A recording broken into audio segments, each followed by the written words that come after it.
was a day for the leadership from Central Kenya, the Mount Kenya region, to address an issue of extreme national importance.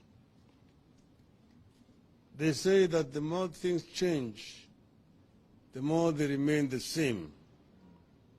I have had occasion to talk about isolation and vilification of the people of the mountain region. And I remember in our days of the youth, during the struggle for independence, the Mau Mau War, there was all the times an announcement in the radio that the Kikuyu, the Meru, na Embu ni watu hatari. Ukiona mmoja akipita, piga ripoti kwa polisi mara moja. That was an announcement which was used to be made on the radio all the times, to try to isolate the people from Mount Kenya who are fighting for their land which had been grabbed by the colonialists. These were Kenyan patriots who fought and paid a very heavy price for liberation of this country. Now it is so unfortunate that at this time and age, Kenya has now celebrated the 60th year of its independence, that somebody should try to use the very same tactics and methods that were used by the British to try to isolate the youth from this region. There is now an attempt to artificially re-establish Mungiki movement. And I've seen it happen in my own eyes. It's Maina Njenga, merely because he accompanied me to the funeral of our matriarch, Mukamu Kimathi, has since been vilified, been harassed. They have carried out searches, all his residences in Nyandarua, in Laikipia, in Nakuru, in Nairobi, planting even some kind of evidence. Somehow they've carried bang, at the times they're carrying guns and so on, to try to vilify him and find an excuse to arrest him, to detain him. The young youth who are themselves incensed by this harassment are now being classified as Mungiki. But you have also seen Mr. Gachagua run around all Central Province talking about alcoholism among the youth, drugs and delinquency, and urging the chiefs and the police and the administration generally to deal firmly with this youth. Now the youth have nothing else to do. The youth are idle. And that's the reason why they resort to alcoholism. The answer to this is to provide a job for this youth. If the youth get something to do meaningfully, they will not be drinking. But they're getting into alcoholism because of lack of anything meaningful to do. You will remember we had brought a program when we were in government to try to put money into the pocket of this youth. Even the last regime had a program called Kazi Mutahani. Kazi Mutahani actually meaningfully engaged this youth. These people had said that they were going to get this youth engaged in tree planting and so on. They have not done anything. We used to have them cleaning the streets, garbage collection, and helping the community generally. And the youth were happy. They were not drinking.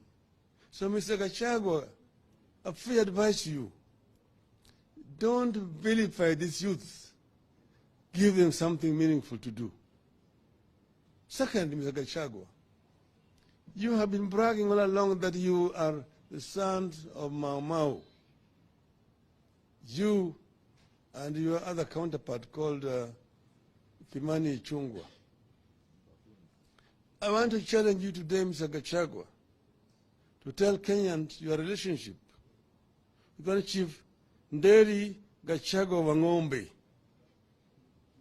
who was assassinated by the Mau Mau in 1953 because of his collaboration with the brutal colonial regime.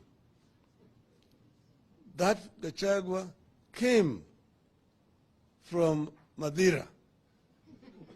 So we want you to come clean and tell the Kenyans what is your relationship with that Nderi Gachagua Wang'ombe, the collaborator, so that people can then understand. And tell us also, if your father was a Mau Mau, what was his service number in the Mau Mau movement?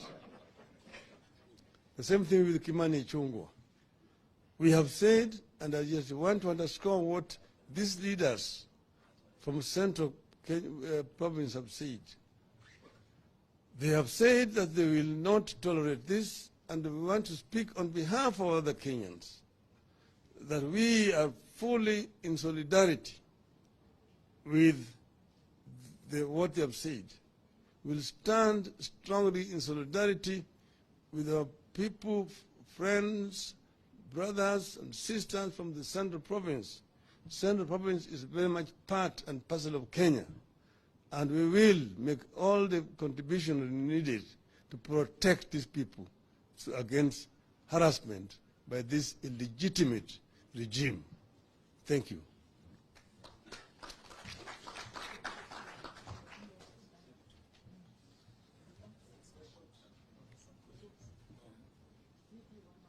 Yes.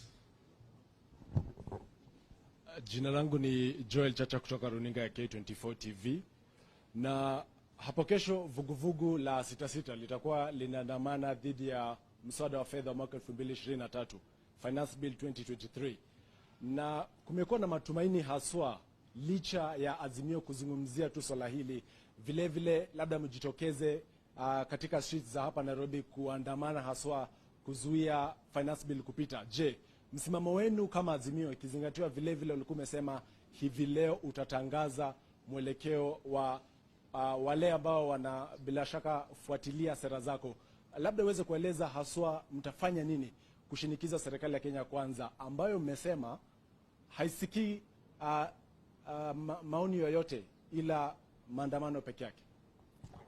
Shukrani sana. Kwanza, kabla sijajibu hiyo swali lako ya mambo ya ile mswada ya fedha, ningependa kukariri kwa muhtasari yale ambayo mimi nisema kwa kimombo, ati sisi kama Azimio la Kenya tunapinga vikali sana ile njama ya kujaribu kunyanyasa vijana wa mkoa wa Kati katika taifa letu. Tumeona njama ikifanywa kujaribu kufanya watu hawa ni watu ni wahalifu, ati ni mungiki na kadhalika. Wengine wanashikwa, kwa mfano Mheshimiwa Maina Njenga amefuatwa kila mara kwa mara tangu wakati ule mwingine ambaye yeye mwenyewe aliandamana na mimi kwenda kwa mazishi ya marehemu Mkami wa Kimathi. Kila amefuatwa, wamefanya msako kwa nyumba vyake kule upande wa Nyandarua, upande wa Laikipia, Nakuru na hata hapa Nairobi. Na ameshikwa, mapelekwa kule mahakamani Nakuru, baadaye yakaletwa hapa kwa kikao kikuu cha DCI, baadaye akarudishwa tena kule mahakamani akishindikizwa na mawakili wetu huko. Kitu ya ajabu ni ya kwamba yule mahakama alipokuwa anatoa uamuzi wake, anasema ati bwana Njenga amepigwa marufuku kuongea au kufanya mambo yoyote ambaye hakuna mtu ambaye aliomba yeye juu ya mambo haya. Kwa hivyo yeye anaonyesha kwamba kuna njama, na kwa upande mwingine hata mahakama inasurutishwa na hii serikali kufanya uamuzi kinyume na sheria. Tumesema sisi tutazimama imara nyuma ya wenzetu wa kutoka mkoa wa Kati. Vile vile nimesema bwana Gachagua amekuwa akijigamba kila mara kwa mara ati yeye ni mtoto wa Mau Mau, yeye na bwana Kimani Ichung'wah. Nimesema atueleze kinagaubaga uhusiano wake na yule chief Nderi Gachagua wa Ng'ombe ambaye aliuawa na Mau Mau mwaka wa 1953 kwa sababu yeye mwenyewe alikuwa mshirika wa koloni, alikuwa anashiriki kunyanyasa wa Mau Mau wakati ule. Na tukisema kama baba yake alikuwa Mau Mau, atueleze nambari ya baba yake katika hiyo jeshi la Mau Mau. Hata bwana Kamau Ichung'wah, tunataka kujua uhusiano wenu, kama baba yako alikuwa Mau Mau, alikuwa anafanya wapi, alikuwa anashiriki kwa vita wapi, katika misitu gani? Sasa kwa mambo ya mswada ya fedha, sisi kama Azimio tutatoa msimamo wetu kamili siku ya Alhamisi. Siku ya Alhamisi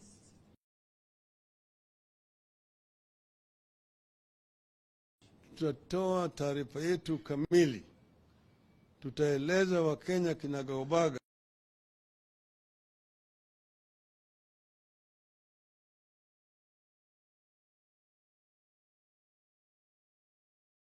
lakini wabunge wetu wote tayari wameambiwa wapinge vikali hii mswada. Kama wewe ni mwanaazimio, pinga kabisa. Na wale wabunge ambao wataunga mkono hii mswada, nataka wale wapigaji kura wao waweke wao kwenye darubini ili wajue kwamba wao ni wasaliti wa wananchi wa Kenya. Asanteni sana. Nimesutatoa taarifa. Maybe just a quick one, just away from the finance bill. The worrying now in counties is lack of funds, and that the government has not released funds from February, some March. What do you think of the willingness of this government to support devolution? And number two, some political parties are complaining not to have received the political parties' funds. Has ODM received the funds, and what do you think is going forward in terms of the democracy in supporting the political parties? About the funds, I'm told that there was a meeting today between governors and Mr. Gachagua. So I don't want to talk about, but all the times you have condemned the delay by the national government to remit funds to the county government. This government is actually trying to kill devolution, because if they're saying that they inherited an empty copper, you want to ask yourself, up to August last year, there were never any delays. And that regime of Uhuru Kenyatta was also collecting taxes from the people of Kenya. And they were able to pay, at least the following month, all the dues to the county government. What has happened since that time that we now have this serious problems. I think myself is that there is a deliberate effort to try to take over some of the functions which are being done by the county government. But also, everybody knows that corruption has shot up very exponentially since this regime came into power. So we have said ourselves that this regime is not up to what the Kenyans expect. And we are going to tell Kenyans what to do. I've been asked whenever I go, tangaza maandamano, tamaza maandamano. We are putting them on notice to tatangaza. Thank you.